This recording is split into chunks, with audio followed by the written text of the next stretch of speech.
बिस्मिल्लाहिर्रहमानिर्रहीम। Students, I hope so कि आप सब लोग फाइन होंगे, अपने घरों में अपनी सेहत और अपनी ज़िंदगी को एंजॉय कर रहे होंगे। बच्चे, हम लोग बिज़नेस लॉ की बात कर रहे हैं। तो हमारा जो टॉपिक है नेक्स्ट जो हमारा हमने पढ़ना है वो है परफॉर्मेंस ऑफ अ कॉन्ट्रैक्ट। अब तक हमने देखा कि कॉन्ट्रैक्ट क्या होता है और कॉन्ट्रैक्ट एक्ट 1872, और फिर हमने एसेंशियल्स ऑफ अ कॉन्ट्रैक्ट पढ़े। फिर हमने देखा कि एसेंशियल्स की डिटेल क्या, ऑफर क्या होती है, एक्सेप्टेंस क्या होती है, उसके एसेंशियल्स क्या होते हैं। डिटेल में सारी चीज़ें स्टडी करने के बाद अब हम इस टॉपिक पे आ गए हैं कि हम उस कॉन्ट्रैक्ट को परफॉर्म कैसे करना है, उसके लिए क्या क्या चीज़ें रिक्वायर है, कौन परफॉर्म करेगा, कब परफॉर्म करेगा, कैसे परफॉर्म करेगा। इस सारे लेक्चर में हम ये सीखेंगे। फर्स्ट ऑफ ऑल बच्चे, कुछ इश्यूज हैं जो आपके बुक में हाईलाइट किए गए हैं कि ये issues we must be address before we entering into performance of a contract. First of all है बच्चे परफॉर्मेंस ऑब्लिगेशन, कि हमें आइडेंटिफाई करना है कि परफॉर्मेंस ऑब्लिगेशन किस पे है, कौन कॉन्ट्रैक्ट को परफॉर्म करेगा। बच्चे, दोनों पार्टीज पे नॉर्मली जो है बायलैटरल एग्रीमेंट में स्पेशली दोनों पार्टीज पे परफॉर्म करना मस्ट होता है। ठीक है, आप परफॉर्म करें या ऑफर टू परफॉर्म करें। फॉर एग्जांपल, अगर आप ऑफर टू परफॉर्म करते हैं तो आपकी तरफ से कॉन्ट्रैक्ट जो है वो वैलिड हो जाता है। आपने अपनी तरफ से परफॉर्मेंस कर दी। ठीक है, अगर दूसरा बंदा उसको एक्सेप्ट करे या ना करे वो बात की बात है। लेकिन बच्चे, अगर इन केस आपकी एक पार्टी की डेथ हो जाती है तो डेथ होने की सूरत में जो उसके लीगल हेयर्स हैं उनको उसकी जगह पे परफॉर्म करना उसकी रिस्पॉन्सिबिलिटी बनती है। ठीक है, जो आपकी ऑब्लिगेशन बनती थी। एग्जाम्पल फॉर एग्जाम्पल बच्चे, आपने किसी से कॉन्ट्रैक्ट किया, मीन अली ने अहमद से कॉन्ट्रैक्ट किया कि I will sell you 40 bag of wheat on Friday for 20,000। ठीक है, और बिफोर फ्राइडे ही डेड, और अब उसकी रिस्पॉन्सिबिलिटी है कि उसके रिप्रेजेंटेटिव की, उसकी फैमिली की, उसके लीगल हेयर्स की, कि वो 20 बैग जो हैं वीट के वो प्रोवाइड करें, और जो दूसरा अहमद है उसकी रिस्पॉन्सिबिलिटी है कि वो 20,000 जो है वो पे करे। तो ये दोनों पे ऑब्लिगेशन होती हैं। तो both party must have be perform this obligation.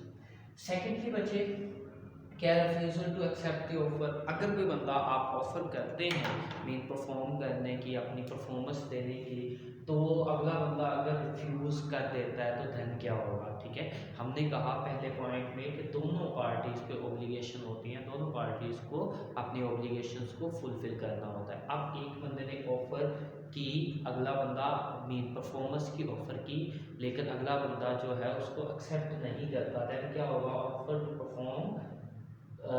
Perform के लिए आपने ऑफर की, नॉट एक्सेप्टेड, वो एक्सेप्ट नहीं होती, तो मीन अगला बंदा उसको एक्सेप्ट नहीं करता, तो आपके राइट जो है रिमेन रहेंगे। आपने अपनी तरफ से एक तरह से परफॉर्मेंस कर दी है कॉन्ट्रैक्ट की। फॉर एग्जांपल, आपने किसी बंदे से कॉन्ट्रैक्ट किया कि मैं आपको इतनी ये चीज़ इस डेट को प्रोवाइड करूँगा।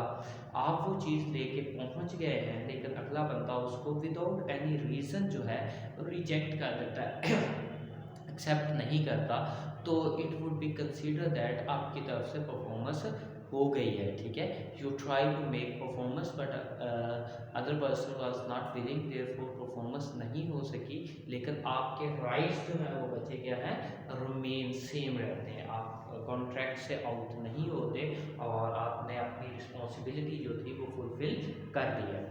थर्ड पॉइंट या थर्ड इशू जो है वो बचे refusal of party to perform fully.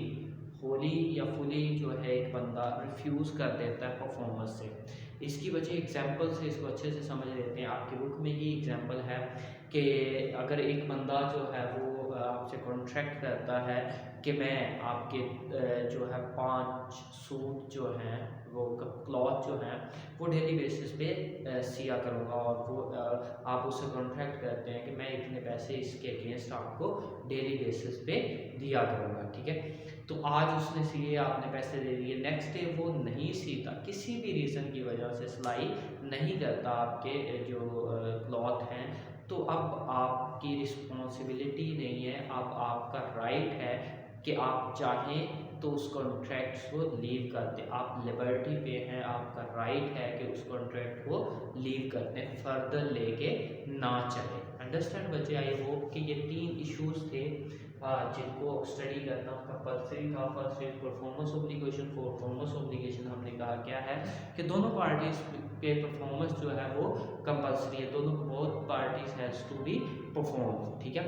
और अगर जो है एक पार्टी जो ऑफर करती है एक्सेप्टेंस की, ऑफर करती है लेकिन उसको परफॉर्म नहीं कर पाती या उसकी डेथ हो जाती है, अगर डेथ हो जाती है तो उनके जो लीगल हेयर्स हैं that should have to be perform that contract, ठीक है। और उसके बाद है अगर आप ऑफर करते हैं मीन परफॉर्मेंस की लेकिन वो रिजेक्ट हो जाती है, अगला बंदा उसको एक्सेप्ट नहीं करता, तो देन आपने क्या है आपके राइट्स जो है वो रिमेन रहते हैं। जैसे हमने गंदम की एग्जांपल दी कि आप जो हैं वो गंदम लेके चले गए लेकिन अगले बंदे ने खरीदने से इनकार कर दिया, लेने से इनकार कर दिया, तो आपके राइट्स रिमेन रहेंगे, आपने एक तरफ से अपनी जो परफॉर्मेंस है वो कर दी। और थर्ड वन हमने कहा कि अगर एक बंदा फुली तौर पे कॉन्ट्रैक्ट को परफॉर्म करने से माजरत कर लेता है, नहीं परफॉर्म करता, तो देन क्या होगा कि क्या उसका क्या एग्जांपल है उसकी, वो हमने देखा कि एक आप सूट जो क्लॉथ सिलने का आपका कॉन्ट्रैक्ट हुआ और अगला बंदा जो है उसको वो नहीं सी सका और उसकी वजह से आपका जो है वो जो आपकी लिबर्टी है कि आप चाहें तो आप उसको अगले दिन थर्ड डे जब वो फिर सीने लगेगा तो आप चाहें तो उसको एक्सेप्ट करें, चाहे तो एक्सेप्ट ना करें।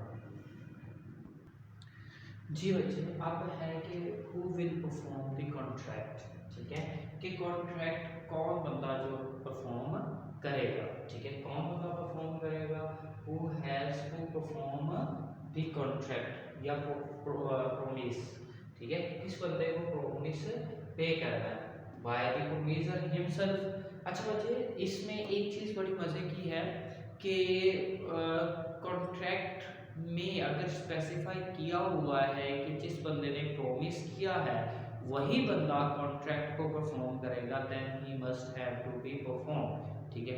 लेकिन अगर कॉन्ट्रैक्ट में स्पेसिफाई नहीं किया हुआ तो फिर वो खुद या उसका रिप्रेजेंटेटिव वो कॉन्ट्रैक्ट को परफॉर्म कर सकता है। फॉर एग्जांपल बच्चे, कॉन्ट्रैक्ट है जिसमें कहा जाता है कि mister Ali will make a painting for mister Ahmad. इस केस में बच्चे मिस्टर अली जो है वो मिस्टर अहमद के लिए पेंटिंग बनाएगा। अब बच्चे पेंटिंग जो है मिस्टर अली के अलावा और कोई नहीं बना सकता, तो इसलिए ये सॉरी ये कॉन्ट्रैक्ट मिस्टर अली को ही परफॉर्म करना है, ठीक है। तो ये कॉन्ट्रैक्ट में स्पेसिफाइड है कि मिस्टर अली ही परफॉर्म करेगा, लेकिन अगर ऐसा स्पेसिफाइड नहीं है तो then any of the promises, ठीक है, जिनसे प्रोमिस हुआ है, जिन्होंने प्रोमिस किया है, कोई भी उनमें से परफॉर्म कर सकता है, ठीक है, एनीवन, ठीक है बच्चे। और दूसरा पॉइंट क्या है, acceptance of performance from third party.